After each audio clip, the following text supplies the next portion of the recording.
Ramzan special বাচ্চাদের খাবার recipe রান্নার ঝামেলা ছাড়া মাত্র 2 থেকে 3 মিনিটের মধ্যে ঝটপট বাচ্চাদেরকে সকালে, দুপুরে ও রাতের ভারী খাবার হিসাবে এই খাবারটি দিতে পারবেন। সেই সাথে খাবারটি হবে অনেক বেশি পুষ্টিকর, স্বাস্থ্যকর এবং মজাদার। বাচ্চাদের পেটও ভরা থাকবে অনেকক্ষণ। আসসালামু আলাইকুম প্রিয় দর্শক, রমজান মাসে আমরা বড়রা তো 30টা রোজা রাখার চেষ্টা করব ইনশাল্লাহ। কিন্তু আমাদের ঘরে যে ছোট্ট সোনামণিরা রয়েছে তারা তো রোজা রাখতে পারবে না। তাদের সামনে 3 থেকে 5 বেলা খাবার দিতেই হবে। তো এই রমজান মাসে আমাদের মায়েদের হাতে কিন্তু একটু কাজের চাপ বেশি, আর রমজান মাসে একটু ইবাদত বেশি বেশি করতে হবে। তো তখন কিন্তু আপনারা এই খাবারটি ঝটপট তৈরি করে বাচ্চাদেরকে খাওয়াতে পারবেন, কোনো রান্নাবান্নার ঝামেলা ছাড়াই। জাস্ট গরম দুধ অথবা গরম পানি দিয়ে ভিজিয়ে বাচ্চাকে সাথে সাথে খাওয়াতে পারবেন। তো এজন্য আমি এখানে নিয়েছি হাফ কাপ পরিমাণে রেগুলার ভাতের চাল, সেই সাথে নিয়েছি হাফ কাপ পরিমাণে গম। মোট আমি 1 কাপ পরিমাণে চাল আর গম নিয়েছি। আপনারা চাইলে এখানে চাল এবং গমের পরিমাণটা বেশি দিতে পারেন, কোনো সমস্যা নেই। এখন এই চালগুলোকে একটা ছাঁকনির সাহায্যে 4 থেকে 5 বার খুব ভালো করে কষলে ধুয়ে নিব। ধুয়ে নেওয়া হয়ে গেলে একটা ট্রের মধ্যে একটা সুতি নরম কাপড় বিছিয়ে দিচ্ছি, তার উপরে চালগুলো আমি এভাবে ভালো করে বিছিয়ে দিচ্ছি।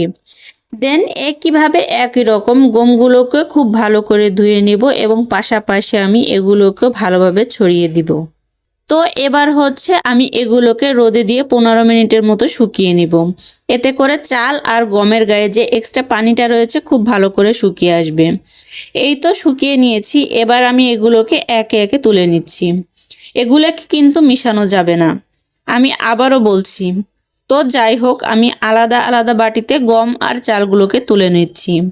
এবার এগুলোকে নিয়ে চলে যাচ্ছি চুলায় একটা প্যান দিয়ে তার মধ্যে দিয়ে দিচ্ছি প্রায় 10টির মতো কাঠবাদাম।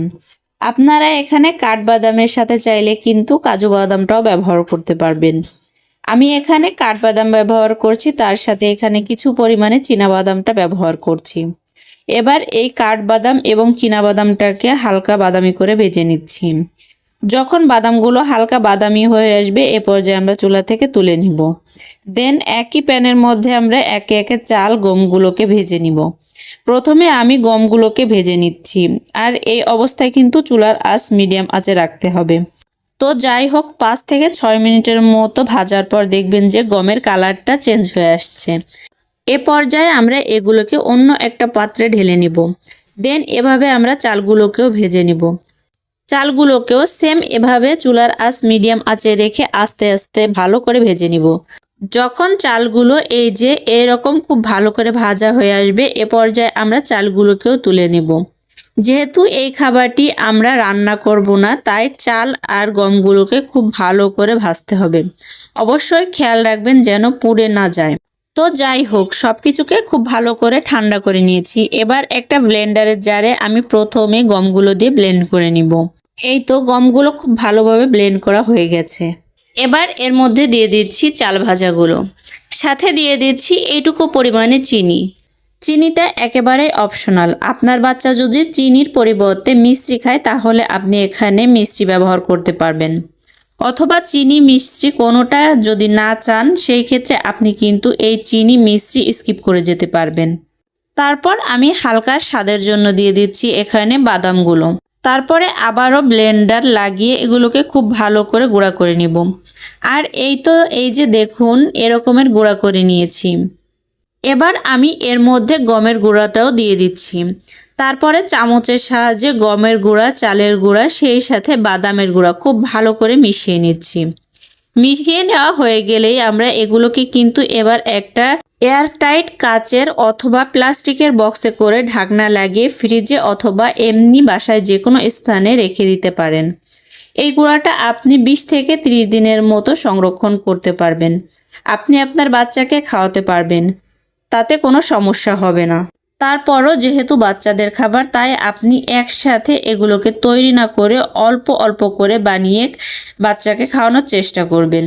তো যাই হোক, এবার এটা খাওয়ানোর পদ্ধতিটা আপনাদেরকে দেখিয়ে দিচ্ছি। এখানে আমি একটা বাটিতে বাচ্চা চাহিদা অনুযায়ী পরিমাণ মতো গুঁড়া অথবা ছাতু নিয়েছি। তারপরে আমি গরম পানি দিয়ে দিচ্ছি। আর যে বাচ্চারা গরুর দুধ খায় তাদের ক্ষেত্রে এখানে গরুর দুধটাও ব্যবহার করতে পারবেন এবং একটু চেষ্টা করবেন গরম অবস্থায় দিতে। তো যাই হোক, এখানে নেওয়ার পর আমি 2 মিনিটের মতো ভিজিয়ে রেখে দিব। এবার এই খাবারটি আরও একটু পুষ্টিকর করার জন্য এখানে আমি 2 থেকে 3টার মতন খেজুর ভিজিয়ে রেখেছিলাম, সেটাকে হাত দিয়ে একটু চটকে এর মধ্যে দিয়ে দিচ্ছি। এই যে এরম করে পিওর করে নিতে হবে। তারপর এই খাবারের মধ্যে খুব ভালো করে মিশিয়ে নেবেন। এখানে আপনারা খেজুরের পরিবর্তে চাইলে কিন্তু পাকা কলাও ম্যাশ করে নিতে পারবেন। এতে করে খাবারটি আরও বেশি পুষ্টিকর হবে। তবে কলা খেজুর এটি ব্যবহার না করলেও কিন্তু খাবারটা অনেক বেশি পুষ্টিকর সম্পন্ন একটি খাবার হয়ে গেছে। তো সব কিছু খুব ভালো করে মিশিয়ে নিলেই কিন্তু বাচ্চাকে খাওয়ানোর জন্য একদম রেডি হয়ে যাবে। আমি এখানে হালকা স্বাদের জন্য লবণ ব্যবহার করছি। দর্শক, এই ছিল আমার আজকের আয়োজন।